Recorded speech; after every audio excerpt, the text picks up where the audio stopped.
नमस्कार, छत्तीसगढ़ की बात हमारे साथ में आप सभी का स्वागत है। मैं हूं आपके साथ स्मिता।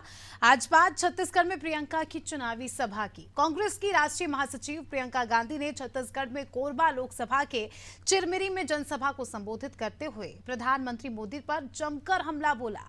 उन्होंने इलेक्टोरल बॉन्ड का मुद्दा उठाया। साथ ही उन्होंने कहा कि मोदी जी खुद को बड़ा ईमानदार बताते हैं, लेकिन इस देश में भ्रष्टाचार की सबसे बड़ी स्कीम इलेक्टोरल बॉन्ड लेकर आए हैं। ये स्कीम थी जो चंदा देगा उनके नाम जो है गुप्त रहेंगे। इसके तहत अपने बड़े बड़े मित्रों से चंदा लिया, पहले उनके ऊपर छापा मारा, फिर चंदा लेकर जांच बंद कर दी।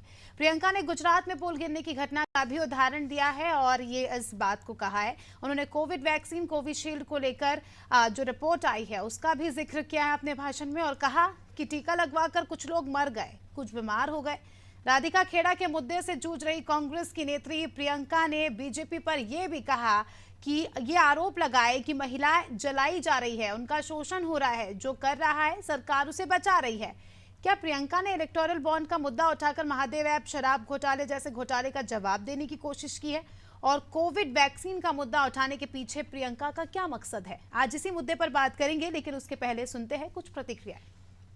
कांग्रेस के राष्ट्रीय महासचिव प्रियंका गांधी जी आज कोरबा लोकसभा क्षेत्र में कांग्रेस के प्रत्याशी ज्योत्सना महंत जी के पक्ष में चुनाव प्रचार करेंगे। कांग्रेस के 5 न्याय और 25 गारंटियों को जनता के बीच रखेंगे।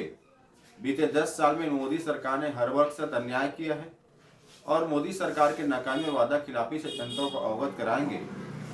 और कांग्रेस के पक्ष में पूरे देश में माहौल है और ज्योत्सना महंत जी बड़े वोट के अंतर के साथ चुनाव जीतने जा रही है। प्रियंका जी आज आप छत्तीसगढ़ की धरती पर आई हैं, क्या फिर आप महिला न्याय और महिला महालक्ष्मी योजना का झूठ परोसकर चले जाएंगी? आपके कांग्रेस की राष्ट्रीय प्रवक्ता राधिका खेड़ा के साथ छत्तीसगढ़ के कांग्रेस कार्यालय में बदसलूकी हुई है। 3 दिन से वे न्याय मांग रही है, लेकिन आज तक आप न्याय देने का साहस नहीं दिखा पाई हैं। जब कांग्रेस के राष्ट्रीय अधिवेशन पे यहाँ पे आई थी तो भ्रष्टाचार के फूल की कालीन पर चढ़ी थी और उसी अधिवेशन में आपके निज सचिव ने अर्चना गौतम, जो आपकी कांग्रेस के नेत्री, उसके साथ अन्याय किया था। क्या उसे न्याय दे पाएंगी? आखिर आपको जवाब देना पड़ेगा कि क्यों ऐसा बार बार हो रहा है कि कांग्रेस में कांग्रेस के नेत्रियों के साथ ही अन्याय होता है और आप उन्हें न्याय नहीं दे पाएंगी। सिर्फ झूठ परोसने के बजाय आज आपको जवाब देना पड़ेगा कि नगमा के साथ यहाँ पे जो दुर्व्यवहार हुआ था उसका जिम्मेदार कौन है। राधिका खेड़ा न्याय मांग रही है, उसे न्याय कब मिलेगा? अर्चना गौतम न्याय मांग रही है, उसे न्याय कब मिलेगा? आखिर ऐसा कांग्रेस के साथ ही क्यों होता है?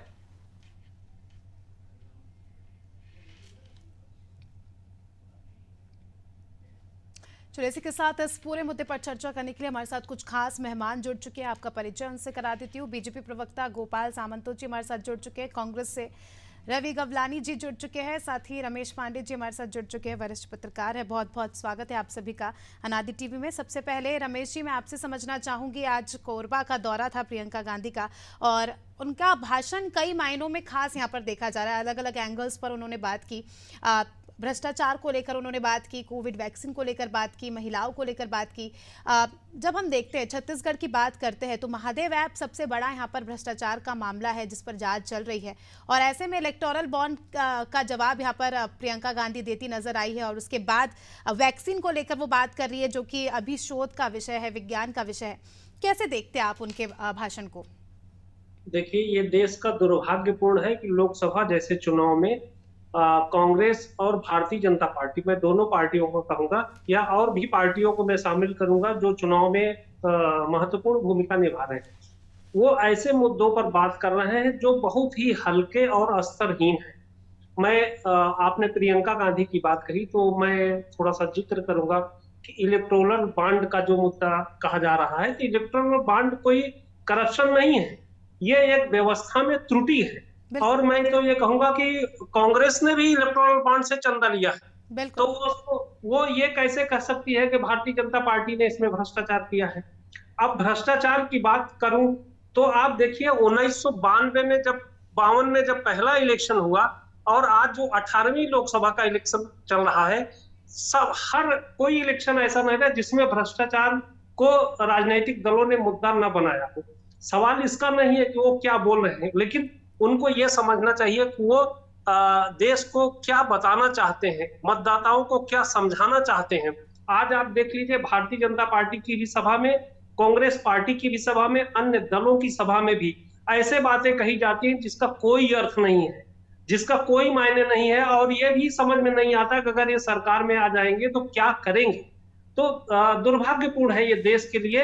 अब ठीक है, चुनाव चल रहा है, इसमें मतदाता किसी न किसी को चुनेगा, और मैं तो यही कहूंगा। जी बिल्कुल।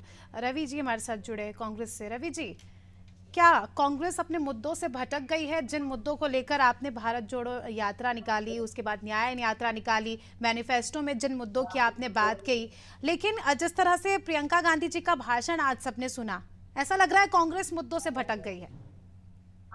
अस्मिता जी, मैं आपसे पूछना चाहूंगा कि मुद्दे से भटकने का मतलब क्या होता है? अगर देश में वर्तमान में जो चीजें चल रही है उसके ऊपर अगर बात होगी तो मुद्दों से भटकना कैसे होता है? आप बीजेपी के शीर्ष नेताओं को देख लीजिए, उनके मैनिफेस्टो के ऊपर वो लोग कहीं बात नहीं करते हैं। मैनिफेस्टो एक अलग है और उनके भाषणों को आप सुनिए, वो एक अलग दिशा में चलता है। तो क्या भारतीय जनता पार्टी मुद्दे से भटक गई है? ये एक अलग आप लोगों का एंगल रहेगा। मैं इस बात पर आता हूं, आज इलेक्टोरल बॉन्ड पर बात हो रही है, क्यों नहीं होनी चाहिए? सुप्रीम कोर्ट कह रही है कि इलेक्टोरल बॉन्ड में जिस तरीके से किया गया है यह संविधान के खिलाफ है। तो आज अगर कांग्रेस पार्टी प्रमुख विपक्षी दल होने के नाते ये बातें जनता के बीच में उठा रही है तो गलत क्या है? पहली बात। दूसरी बात, वैक्सीन के ऊपर अगर हम बात उठा रहे हैं, हम पूछ रहे हैं, एक समय वैक्सीन के सारे सर्टिफिकेट्स में आप देखिए देश के माननीय प्रधानमंत्री जी की फोटो रही है कि ये वैक्सीन उन्होंने देश में मुफ्त में लगवाई है। और आज ये बात निकल करके आ रही है कि उसके साइड इफेक्ट्स भी हैं, ब्लड क्लॉट जैसी चीजें निकल करके आ रही है। तो क्या जब ये वैक्सीन उस पर जांच होगी, उसके बाद उस विषय पर चर्चा की जाए तो ज्यादा बेहतर है।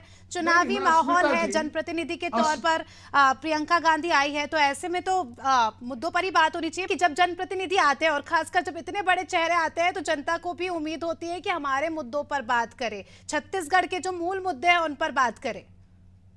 सही बात है स्मिता जी, जब देश के राष्ट्रीय चेहरे आते हैं तो बहुत सारे विषयों को टच करते हैं। स्टेट की बात करते हैं, राष्ट्रीय स्तर की बात करते हैं, अंतरराष्ट्रीय स्तर की बात करते हैं। श्रीमती प्रियंका गांधी जी आज देश की बहुत बड़ी चेहरा है और हमारी पार्टी की राष्ट्रीय महासचिव हैं। तो जब वो बात करेंगी तो बहुत सारे मुद्दों पर बात करेंगी। उसमें से ही उन्होंने एक वैक्सीन की बात निकाली है।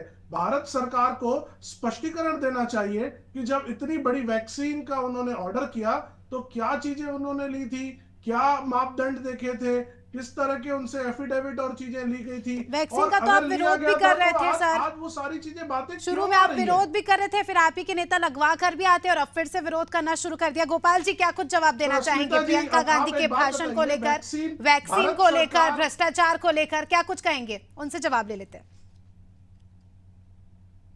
गोपाल जी, क्या आप हमें सुन पा रहे हैं? सुन पा रहे हैं। वैक्सीन को लेकर आज प्रियंका गांधी हमलावर रही, भ्रष्टाचार के मुद्दों पर उन्होंने कहा, क्या कुछ कहेंगे? अस्मिता जी, आप मुझे सुन पा रहे हैं? जी जी जी। अस्मिता जी, पहले तो मैं बोलना चाहूंगा ये प्रियंका वाड्रा है कौन?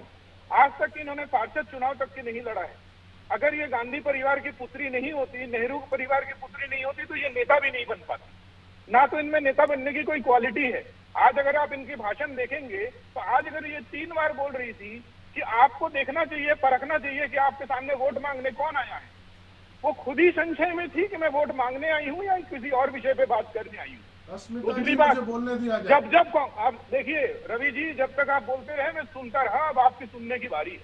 मैं अस्मिता जी से कह रहा हूं, वही कांग्रेस है, ये वही कांग्रेस है जो देश के हर गर्व पे प्रश्न चिन्ह उठाता है। जब देश का जवान शहीद होता है उस पे भी ये प्रश्न चिन्ह उठाते हैं। जब हमारा सीआरपीएफ का जवान बक्सर में शहीद होता है तो भी ये सवाल उठाते हैं। इनका काम सवाल उठाना है, इनको कोई सीरियसली लेता नहीं है। आप बताइए, जो कैसी नेत्री है कि आज तक के पार्षद चुनाव लड़ने की हिम्मत नहीं दिखा पाई। ठीक है, रवि जी कुछ कहना चाह रहे हैं। रवि जी, रायबरेली से इनको 3 बार बोला गया चुनाव लड़िए, उसके बाद भी चुनाव लड़ने को तैयार नहीं है। इतने निम्न स्तर की बात बीजेपी के प्रवक्ता कह रहे हैं, मुझे बीच में टोकना पड़ गया कि प्रियंका गांधी जी कौन है, आप करते पार्षद हैं। चुनाव नहीं लड़ पाई। ये इतने बिल्कुल सही निम्न बात है। स्तर की बात जब बीजेपी तक के राजनीति प्रवक्ताओं से ही मैं उम्मीद कर सकता हूँ। आप लोगों के अलावा तो कोई राजनीति में इतने जब निम्न तक स्तर कोई की बात कर ही जनप्रतिनिधि नहीं बन के सकता। निखर के नहीं अस्मिता आता जी है, मुद्दों तब पर तक आने के लिए बोलिए ना। तब तक आप उसको प्रियंका नेता गांधी जी नहीं को कह बताना सकते। पड़ेगा वो देश कौन की है। नेता तो बहुत भारतीय दूर जनता की बात पार्टी है। के आप लोग उसको बताएंगे अब किसी हमें। म्यूनिसिपल भारतीय जनता कॉर्पोरेशन का पार्टी के नेता लोगों नहीं को बना पा रहे चुनाव हैं। लड़ने आप मुद्दों कैसी पर ठीक है बात रवि कर जी, रहे मैं हैं रवि जी? मुद्दे पर आती हूँ। महिलाओं को लेकर भी उन्होंने कहा, लेकिन जिस तरह से आपने देखा राधिका खेड़ा का ट्वीट सामने आया, महिलाओं को लेकर उन्होंने कहा कि महिलाओं पर अत्याचार हो रहा है, बीजेपी के शासन में महिलाओं पर अत्याचार हो रहा है। फिर राधिका खेड़ा के ट्वीट को आप कैसे यहाँ पर जस्टिफाई करेंगे? आप ही की पार्टी की नेत्री है, पार्टी छोड़ने की बात कर रही है। रवि जी जवाब दीजिए। चुनाव में लड़ रहे हैं, आप राजनीति की बात कर रहे हैं रवि जी। अरे आप नेता मुद्दों पर आइए ना। चुनाव इस लड़ने तरह को ठीक है, तैयार मुद्दों से नहीं भटकेंगे गोपाल जी। रवि जी निम्न स्तर की टिप्पणी फिर से उन्हीं के कौन भाषण है? पर आते हैं। रवि जी कौन फिर है से और आप बोल रहे हो, आप चैलेंज कर रहे हो। नहीं, फिर से प्रियंका गांधी के खुद भाषण बताइए पर कि आते किसी हैं। नेता महिलाओं ने को अगर लेकर जो उन्होंने बात चुनाव की उसको लड़ने को कैसे स्वीकार जस्टिफाई नहीं किया तो करेंगे? नेता कैसा? इस तरह से क्या बात हो गई? कांग्रेस पार्टी 1947 से देश में चुनाव लड़ रही है। गोपाल जी आप जाकर इतिहास उठा करके देख लीजिए। आपसे पूछने की जरूरत नहीं है कि कौन किस तरह का चुनाव लड़ेगा और कौन नहीं लड़ेगा। आप पहले अपने गिरबान में झांक के देखिए, आप अपने नेताओं को क्या दे रहे मुद्दों से नहीं हैं। भटकेंगे मुद्दे की बात गोपाल जी। करिए, मुद्दे से ठीक है? भटकने की जरूरत नहीं है आपको। इस तरह से चर्चा अरे नहीं आप होगी। मुद्दे पर आ जाइए। अरे मैं रवि बीच जी में सुन टिप्पणी नहीं लीजिए, करता, मेरी सुनने की आदत भी नहीं हिम्मत है, रखिए। लेकिन मैं पहली बार आज आप मजबूर हो सुनने गया। की भी हिम्मत रखिए। सुनने की हिम्मत आप रखिए। आपके मैं राहुल आपके गांधी व्यक्तिगत नेताओं पर लोकसभा चले सीट जाऊंगा छोड़ ना छोड़ के तो भाग आपकी रहे हैं। बोलती बंद हो जाएगी। वायनाड मैं गोपाल जी मैं व्यक्तिगत चाहूंगी कि आप इस थोड़ा तरह सा से सुन टिप्पणी लीजिए। नहीं रवि करता। जी से मैं जवाब लेना चाहूंगी, क्योंकि आज प्रियंका गांधी ने अपने भाषण में महिलाओं को लेकर भी जिक्र किया और महिलाओं की सुरक्षा को लेकर उन्होंने जिक्र किया। लेकिन जिस तरह से राधिका खेड़ा का ट्वीट सामने आता है और आप ही की पार्टी के नेताओं से उनकी नहीं बनती और उनकी विडंबना देखिए कि ट्वीट कर कर वो कह रही है, क्या कहेंगे, क्या स्पष्टीकरण देंगे? अस्मिता जी, मैं आपके इस विषय पर आऊंगा, उसके पहले मैं लेके चलना चाहूंगा आपको कर्नाटका में एक व्यक्ति जिसके 2500 से ज्यादा वीडियोस, 600 से ज्यादा महिलाओं को प्रताड़ित करना, रेप करने की चीजें सामने आ रही है। माननीय प्रधानमंत्री जी उनके साथ खड़े होकर के फोटो खिंचा रहे हैं और भारतीय जनता पार्टी के लोग उसका खंडन भी नहीं कर रहे हैं और उसके खिलाफ कोई टिप्पणी भी नहीं दे रहे हैं। क्या ये देश का मामला नहीं है? प्रणब मुखर्जी जी आपके राष्ट्रपति थे, उनकी बेटी शर्मिष्ठा मुखर्जी ने राहुल गांधी को पत्र लिखा। ये भारतीय जनता पार्टी के प्रवक्ता से पूछिए आप कि उनके बारे में बताएं, उनको डिफेंस क्यों कर रहे हैं? महिलाओं के खिलाफ है। आप अपनी बात बताइए ना। पहले छत्तीसगढ़ की बात कर रहे थे, अभी हम छत्तीसगढ़ पे फोकस ज्यादा रखते हैं। मैं कर्नाटक की बहनों की बात कर रहा हूँ तो इनको आपत्ति क्या है? क्या ये रेपिस्ट का सपोर्ट में खड़े हैं? पूछिए इससे पहले आप, क्या भारतीय जनता पार्टी रेप करने वालों के साथ खड़ी हुई है? क्या भारतीय जनता पार्टी महिलाओं की कदर नहीं करती? अस्मिता जी आप भी हमारी एक महिला है, मेरी बहन है, आप पूछिए इनसे। महिला हूँ उसी लिहाज से मैं पूछ रही हूँ, और वो जो विषय है वो हमारा विषय नहीं है और उस पर जांच चल रही है, टीम अपना काम कर रही है। लेकिन यहाँ तो आपकी पार्टी की महिला है ना वो, ये तो बड़ा विषय है, बड़ी विडंबना है सर। बताइए अस्मिता जी, मैं एक पॉइंट जोड़ना चाहूंगा, प्लीज एक मिनट जोड़ने दीजिए। अस्मिता जी, प्रणब मैं ये मुखर्जी, कहना प्रणब चाहूंगा, मुखर्जी जी राष्ट्रपति रही है, अगर भारतीय उनकी जनता बेटी ने पार्टी को 23 लगता फरवरी है 2024 को चिट्ठी लिखा है राहुल गांधी को। जांच बिठा ले, चेक करा ले क्या हुआ है क्या नहीं हुआ है।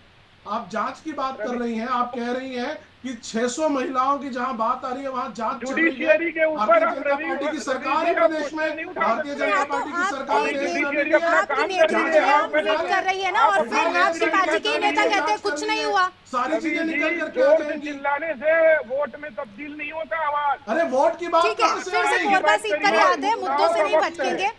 किस तरह की बात कर रहे हो? ठीक है रवि जी, मैं फिर से 600 कोरबा सीट पर ही आती हूँ। ठीक है, आपकी बात इसका जवाब नहीं मैं है। अगर उनके बारे में बात कर रहा हूँ तो उनको मिर्ची लग रही है।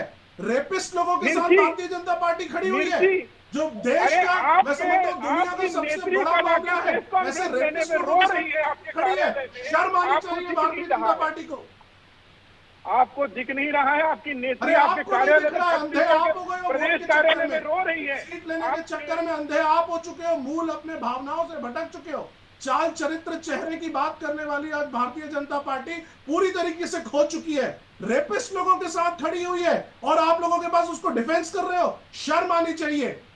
आप कैसी शर्म बात आनी कर रहे चाहिए हैं रवि जी, बीजेपी चिल्ला वालों चिल्ला को। कर आप झूठ को 4 बार बोलेंगे तो कोई मानने वाला नहीं है। आप देखिए, राधिका खेड़ा जी ठीक से है, उत्तर देखिए वो हमारा दीजिए। मुद्दा है नहीं, तो हम आपके- उस पर समय ज्यादा व्यर्थ करेंगे नहीं रवि जी। आप राधिका खेड़ा जी पे प्रश्न बताइए कि आपके राधिका खेड़ा जी आकर बदसलूकी का सामना करती है आपके 600 कार्यकर्ताओं द्वारा, महिलाओं कांग्रेस की के बात कर कार्यकर्ताओं के लीजिए द्वारा। गोपाल तो जी, अर्चना गौतम के साथ 600 की बात करने महिलाएं, होता है। 2500 से प्रियंका ज्यादा वाड्रा जी वीडियो। कहाँ कुछ बोल आज पाती वो है? व्यक्ति देश छोड़ के भाग चुका है और आप लोग कौन? जो है उसको अरे डिफेंस कर अरे रहे हो। आपके राधिका शर्म आनी खेड़ा जी चाहिए। सुशील शुक्ला अस्मिता जी की बात कर बीजेपी रहे हैं, वालों को भूपेश बघेल शर्म जी की बात आनी कर रहे चाहिए। हैं, तो देश आप से क्या कह माफी रहे हैं? मांगनी देश छोड़ के भाग चाहिए। चुके हैं। दोगला आप चरित्र इनका पहले सामने आ चुका है। आप लोग पहले एक चीज तय कर 600 लीजिए कि महिलाएं आप गोपाल जी, आप 600 छत्तीसगढ़ में महिलाएं। हैं कि रवि जी, आप मुझे ऐसा बिहार लगता है में हम हैं? मुद्दों से भटक रहे हैं। हम छत्तीसगढ़ की बात करें तो हम उसी की बात करेंगे। ठीक है, ये एक अलग विषय हो सकता है चर्चा का।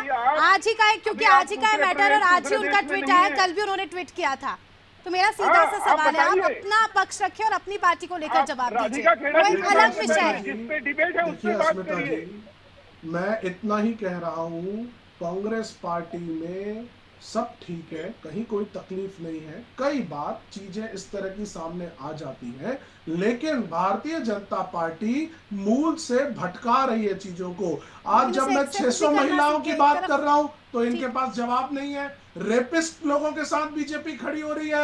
इतना आपकी बड़ा रेपिस्ट सुष्मिता आज देव देश जी छोड़ के कांग्रेस जा की चुका है, अध्यक्ष रही है, उसको उन्होंने डिफेंस कर अध्यक्ष रहे रहते हैं। हुए प्रधानमंत्री जी पत्र उनके दिया। साथ खड़े हैं। प्रियंका आप एक चतुर्वेदी प्रश्न जी उनसे ने भी तो चिट्ठी पूछ लिख के लीजिए पत्र अस्मिता जी। त्याग पत्र दिया। इतने बड़े चैनल में हम आपके बैठे एक हुए समय हैं, में एक ममता प्रश्न बनर्जी उनसे ने भी भी पूछ आपके यहाँ से लीजिए, त्याग उनको भी पत्र तो दिया। बोल दीजिए। आप एक कहाँ बार हैं? उनसे पूछ लीजिए, आप रेपिस्ट के कहाँ हैं साथ रवि जी? क्यों खड़े हैं? ठीक है, रमेश जी हमारे साथ 600 जुड़े हैं, महिलाओं के समझना साथ चाहूंगी। क्या रमेश वो जी, लोग खड़े नहीं दोनों ही हैं? साथियों को आपने सुना, महिलाओं को लेकर जिस तरह से राजनीति हो रही है, क्या लगता है किस लेवल पर स्तर गिर रहा है ये?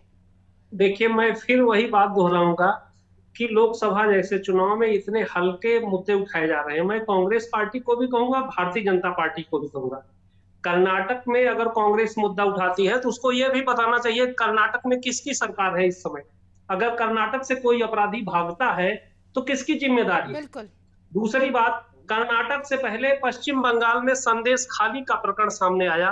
कांग्रेस का क्या स्टेप रहा उस पर, या भारतीय जनता पार्टी का क्या स्टेप रहा?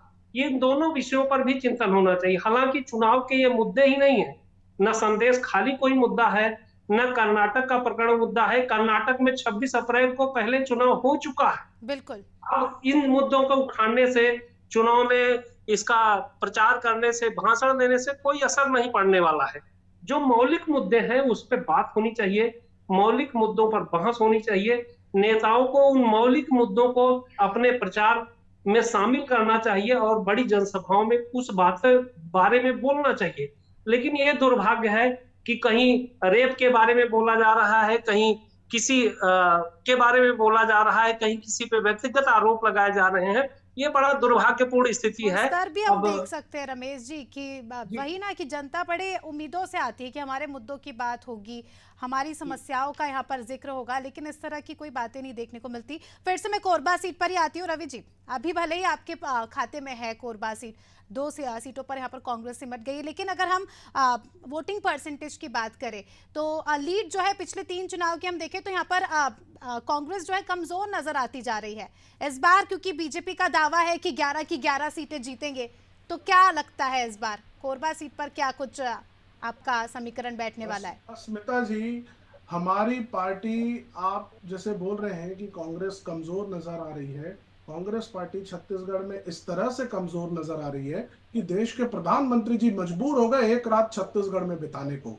क्यों बिता रहे हैं? क्लियर कट इंडिकेशंस है कि इस बार छत्तीसगढ़ की जनता पूरा आशीर्वाद कांग्रेस पार्टी को दे रही है। लोकसभा एक एक सीट हार गए थे, हमारा, जबकि विधानसभा में तो अच्छे से जीते थे, लेकिन जनता ने लोकसभा में नहीं विश्वास किया।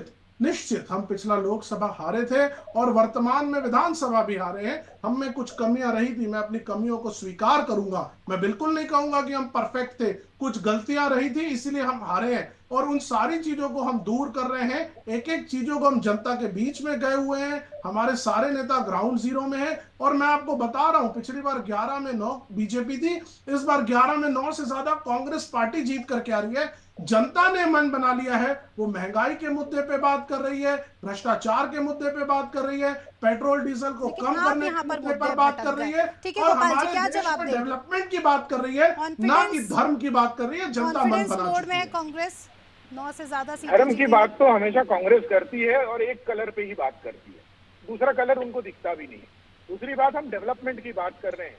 आज मोदी जी का गारंटी, साय जी का विश्वास और भारतीय जनता पार्टी का नेतृत्व हमारे साथ है। आज यहाँ के जनमानस को पता है कि मोदी जी ने जो गारंटी दी वो 2 महीने में धरती पर फलीभूत होते दिखाई दे रहा है। कोरबा की बात कर लेता हूँ तो आज सरोज पांडे जी ऐसी नेत्री है जिन्होंने अपना हर स्तर के चुनावों से अपना करियर निखारा है। अब कोई कंपटीशन है ही नहीं, कोई कंपटीशन बचा ही नहीं है। लेकिन कांग्रेस का गढ़ कहीं जाती है सर, ये सीट लगातार जो है कांग्रेस हर का दबदबा साल रहा दर है। साल आप देखिए, साल दर महंत हर परिवार का दबदबा 5 रहा है। साल में महंत परिवार का दबदबा तो भूपेश बघेल ने खत्म करवा दिया और आपस में इतने लड़ते रहे कि दबदबा दिखा ही नहीं, ना विधानसभा में भी नहीं दिखा। अगर आप कोरबा लोकसभा सीट की अगर विधानसभाओं की कल्पना करते तो आप बैकुंठपुर के क्षेत्रों की 3 सीट चली गई जहां दबदबा हुआ करता था, ऐसा कांग्रेसी बोलते हैं। और वो सिर्फ इनके अंतर कलह की लड़ाई इतनी हावी है इन लोगों पर कि वो बिल्कुल खत्म होते जा रही है। इनकी जो भी कांग्रेसियों का बचा कहना खुचा है इनका कि वोट बैंक था वो बीजेपी खत्म भी कहीं होते ना जा कहीं रहा है। डरी है, तभी प्रधानमंत्री लगातार जो है दौरे कर रहे हैं, रुकने को मजबूर हैं। प्रधानमंत्री देश के प्रधानमंत्री हैं। क्या छत्तीसगढ़ की जनता के साथ एक रात गुजारना उनका अधिकार नहीं है? क्या छत्तीसगढ़ की जनता का उनके प्रति अधिकार नहीं है? क्या छत्तीसगढ़ की जनता के अस्मिता जी, प्रति मुझे उनका बोलने लगाव का नहीं मौका हो दीजिए। सकता है? अस्मिता जी, आप ये सोचिए कि ये कांग्रेस वही पार्टी है जहां भगदड़ अस्मिता मची जी। हुई है, कार्यकर्ताओं जी, पर इसका टोटा जवाब लगा दीजिए, हुआ है, फिर मेरा भारतीय जनता अस्मिता पार्टी जी, कार्यालय के सामने लाइन लगा के खड़े हुए हैं। बीजेपी मुझे कोरबा तो लगता है कई बार बीजेपी कोरबा में इतनी स्ट्रांग है कि इनको कोरबा क्षेत्र से कोई व्यक्ति ही नहीं मिला जिसको ये टिकट दे सके। दूसरे क्षेत्र से व्यक्ति को उठा करके टिकट दे रहे हैं तो और ये इसका कह मतलब रहे ये हैं है कि कि जनता मन राजनांदगांव में बना आप ली है। कमजोर थे कि अरे आपने भाई भूपेश बघेल को सुन भेजा, लो, आप बिलासपुर में गोपाल जी कमजोर रवि सुन जी, ये थे, तो लो। बात ही आपने नहीं हुई देवेंद्र ना यादव कोई, को फिर भेजा, बस्तर से आपने क्यों काटा दीपक बैज का टिकट? ये कोई पॉइंट नहीं है कैसे रवि मुद्दा जी। नहीं है? This ये is not a मुद्दा point. कहाँ पे कैसी है? बातें कर रहे हैं ज्वलंत आप? मुद्दा ये है आज लोकसभा का में चुनाव कोरबा है। में। एक बाहर बस्तर से से फिर ऐसी आपने क्यों बात टिकट नहीं लालू काटा? प्रसाद के आपको कोरबा अपने में पीसीसी बोल चीफ पर ही रहे भरोसा नहीं था क्या? सुषमा जी स्वराज जी देखिए, भोपाल मैं में क्या चुनाव कह रहा हूँ, लड़ती ये आज थी। मुद्दा ये कोरबा लोकसभा सीट का में चुनाव है। है भाई साहब। भारतीय जनता पार्टी एक्सेप्ट करे नहीं करे, कोई व्यक्ति इसको दूसरा माने नहीं माने, मैं ग्राउंड जनमानस जीरो की आपको बात एक्सेप्ट कर रहा करना छोड़ हूँ। चुकी मैं है। ग्राउंड में हम होके तो आया हुआ एक्सेप्ट हूँ। लेकिन रमेश करते हैं जी, कि किस हाँ, तरह से जनता समीकरण के आप पास देख रहे हैं नहीं कोरबा है। में, जहां एक और महंत परिवार का गढ़ इसे कहा जाता है, लेकिन अगर हम वोटिंग परसेंटेज की बात करें तो कहीं ना कहीं यहाँ पर घटे हैं और कांग्रेस की लीड जो है कमजोर होती नजर आई। और विधानसभा में भी जिस तरह से हमने देखा परिणाम, क्या लगता है इस बार किस तरह से समीकरण बदल सकते हैं? रमेश जी, जी कोरबा सीट की अगर हम बात करें तो किस तरह से आप समीकरण देख रहे हैं? यहाँ पर कांग्रेस की लीड यहाँ पर कमजोर होती नजर आ रही है, भले ही चुनाव जीत रहे, जिस तरह से हमने विधानसभा में भी देखा परिणाम जिस तरह से आए, क्या लगता है क्या ये समीकरण बदलेंगे? कोरबा में लड़ाई भारतीय जनता पार्टी और कांग्रेस के बीच है। दोनों पार्टियां अपनी तरीके से मेहनत कर रही हैं और दावे भी अपने कर रहे हैं। ये तो परिणाम बताएगा, हम कैसे अभी कह सकते हैं कि कौन आगे है कौन पीछे है। लेकिन इतना जरूर कहूंगा कि दोनों दलों के उम्मीदवारों के बीच में कांटे की टक्कर है। दोनों दलों के उम्मीदवार बहुत योग्य हैं, किसी की योग्यता में कोई कमी नहीं है और लोग अपने अपने तरीके से मतदाताओं को रिझाने में, लुभाने में जुटे हुए हैं। बिल्कुल, चलिए अभी आने वाले समय में स्पष्ट हो जाएगा कि कोरबा की जनता किसे चुनती है और किसे जो है किसके सर पर जीत का सेहरा सजता है। बहुत बहुत शुक्रिया आप सभी मेहमानों का हमारे साथ जुड़ने के लिए और चर्चा में शामिल होने के लिए। तो देखिए, जिस तरह से आज प्रियंका गांधी वाड्रा ने कोरबा में बयान दिया और जिस तरह से तीखे तेवर में वो बीजेपी पर हमलावर नजर आई, चाहे मुद्दा इलेक्टोरल बॉन्ड का हो या वैक्सीन का हो, रोजगार का हो या महिलाओं का हो, हर एक एंगल को लेकर यहाँ पर जो है प्रियंका गांधी ने अपने भाषण में जिक्र किया, बात रखी और उस पर जो है कहीं ना कहीं बीजेपी भी हमलावर नजर आई। अब देखना दिलचस्प होगा कि ये जो मुद्दे पलटे हैं, क्योंकि 7 तारीख को चुनाव है और आज नए नए मुद्दों पर ही जो है प्रियंका गांधी ने अपना भाषण दिया है, तो ये कितना प्रभाव डालते हैं और जनता किन मुद्दों को ध्यान में रखकर वोट करने पहुंचती है। 4 जून को इसका जो है हमें पता चल जाएगा कि किसके सर पर जीत का सेहरा जो है जनता सजाती है कोरबा की। फिलहाल छत्तीसगढ़ की बात में इतना ही। दीजिए हमें इजाजत, देखते रहिए आदि टीवी। नमस्कार।